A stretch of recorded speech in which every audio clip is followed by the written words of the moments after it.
గారడీ సీమోను అనే ఒకడు ఉన్నాడు. అతని పేరే గారడీ సీమోను.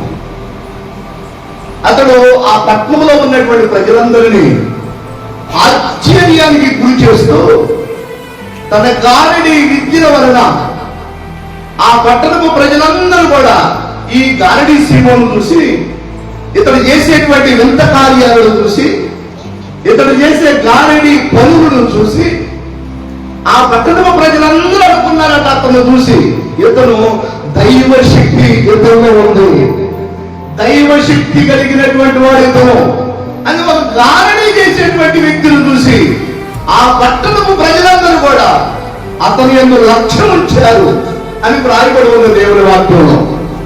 నేను ఏమంటున్నాను అంటే, ఆ పట్టణపు ప్రజలందరికీ గారడీ సీమోని యొక్క వింత కార్యాలు, గారడీ కార్యాలు ఆ పట్టణ ప్రజలకు ఏమనిపించింది? అతనిలో ఉన్నది దైవశక్తి అనిపించింది. ఈ లోపల దైవశక్తి కలిగినటువంటి ఒక భక్తుడు అక్కడికి వచ్చాడు. దేవుడికి స్తోత్రం. దైవశక్తి కలిగిన ఒక సేవకుడు అక్కడికి వచ్చాడు. ఆయన ఫిలిప్పు.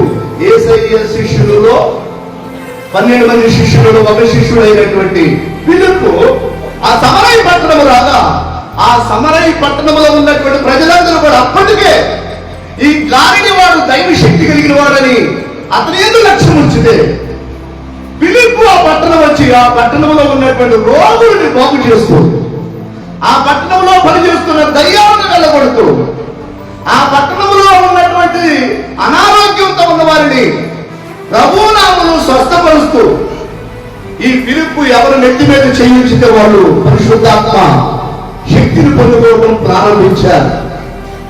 అలా ఆత్మశక్తిని పొందుకుంటూ ఉండగా, దైవశక్తి ఆ ప్రాంతంలో పనిచేస్తూ ఉండగా, ఇప్పుడు గారడీ సీమోను వచ్చి ఫిలిప్పు దగ్గరకు వచ్చి, అయ్యా, ఇప్పటి వరకు నేను చేసిన పనులు, అది గారడీతో చేసిన పనులు, అది తంత్ర మంత్రాలతో చేసిన పనులు, ఆ తంత్ర మంత్ర శక్తిని, గారడీ శక్తిని చూసి ఈ జనులందరూ నన్ను దైవశక్తి కలిగిన వాడు అని అనుకున్నారయ్యా. కానీ వాస్తవానికి దైవశక్తి కలిగిన వాడిని నీవు అని నేను తెలుసుకొని నిన్ను వెంబడెత్తున్నానయ్యా అని అందరితో పాటు నాకు కూడా బాప్తీసం ఇవ్వండి అని ఒక గారడీ వాడు తన మాంత్రిక విద్యను పక్కన పెట్టి, తనకు ఉన్నటువంటి గారడీ శక్తిని పక్కన పెట్టి ఈ ఫిలిప్పు దగ్గరకు వచ్చి, నాకు కూడా బాప్తీసం ఇవ్వు, నువ్వు దైవశక్తి కలిగిన వాడివి, నువ్వు ఎవరి నెత్తి మీద చేయబెడితే వాళ్ళు పరిశుద్ధాత్మ శక్తిని పొందుతున్నారు అని ఈ గారడీ సీమోను వచ్చి ఫిలిప్పు దగ్గరకు వచ్చి బాప్తీసం తీసుకుంటాడు. దేవుడికి స్తోత్రం. ఆ తర్వాత మనం అపోస్తలుల కార్యాలు 19వ అధ్యాయంలో మనం గమనించినట్లయితే, అలా ఫిలిప్పు, పేతురు, యోహాను వీళ్ళందరూ కూడా సువార్త పరిచయం చేస్తూ ఆయా పట్టణాలు తిరుగుతూ, ఆయా ప్రాంతాలకు వెళుతూ, ఆయా గ్రామాలకు వెళుతూ దేవుని సువార్త, దేవుని రాజ్య వార్త గురించి ప్రకటిస్తూ ఉండగా, కుంటోడు బాగుపడుతున్నారు, గుడ్డోడు బాగుపడుతున్నారు, చనిపోయిన వారు బతుకుతున్నారు, పక్షవాత రోగులు బాగుపడుతున్నారు.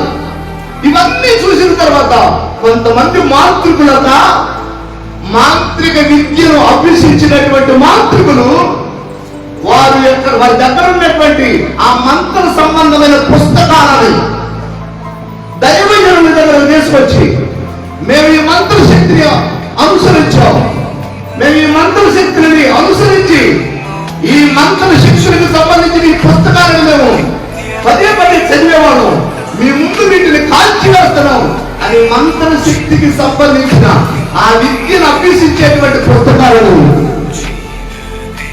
ఆ ప్రాంతంలో ఉన్న మాంత్రికులు కాల్చి వేసేశారు. దేవుడికి స్తోత్రం.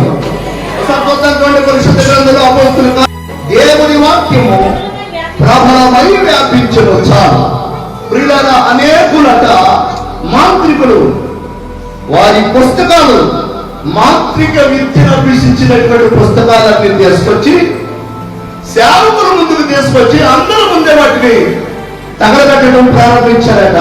అలా తగలబెట్టగా ఆ పుస్తకాల యొక్క వెల మనం ఆలోచిస్తే 50,000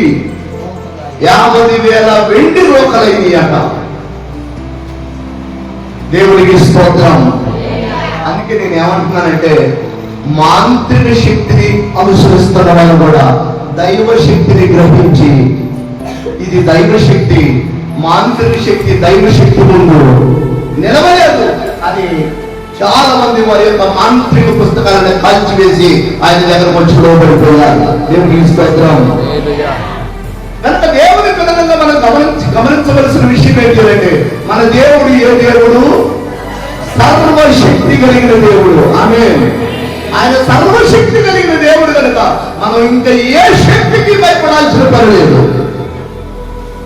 ఆయన నీకు తోడుగా ఉంటే చాలు, ఆయన నువ్వు కలిగి ఉంటే చాలు, ఆయన నువ్వు అనుసరిస్తే చాలు, ఆయన పూర్ణ హృదయంతో, పూర్ణ మనసుతో, పూర్ణ ఆత్మతో నువ్వు ప్రేమిస్తే చాలు, తప్పక ఆయన నీకు తోడుగా ఉంటాడు. ఇంకా ఏ శక్తి నిన్ను బెదిరించలేదు. ఫరోరాజు దగ్గరికి మోషే వెళ్ళాడు.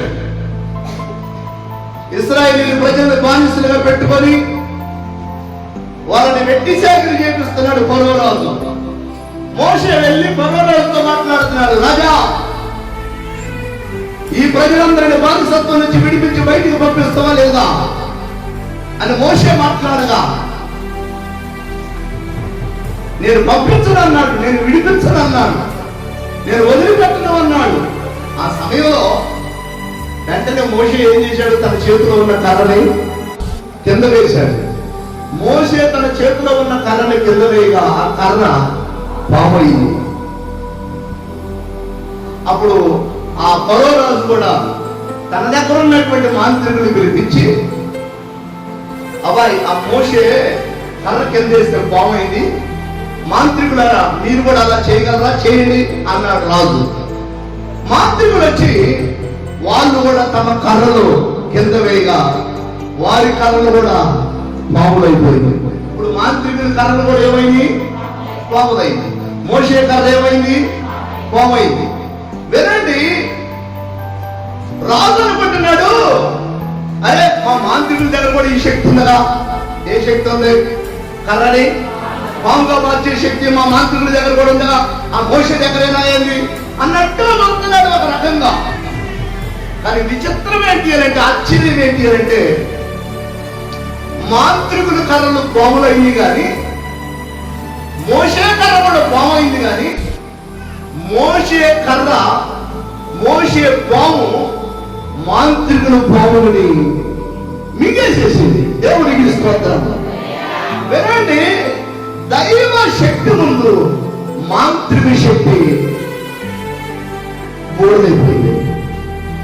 ఆ తర్వాత మోషే కొన్ని కార్యాలు చేసిన తర్వాత ఈ శకునగాడు, ఈ మాంత్రికుడు రాజు దగ్గరికి వెళ్ళి, రాజా, ఆ మోషేది మానవ మాంత్రిక శక్తి కాదయ్యా, ఆ మోషే దగ్గర ఉన్నది దైవ శక్తి కనుక మేము ఆయన్ని ఎదుర్కోలేము, మేము ఆయన్ని ముందు నిలబడలేము అని మాంత్రికుడు సైడ్ అయిపోయారు. ఆ తర్వాత దేవుడికి స్తోత్రం. నేను ఏమంటున్నాను అని అంటే, దేవుని పిల్లలుగా మనం ఆలోచించాలి.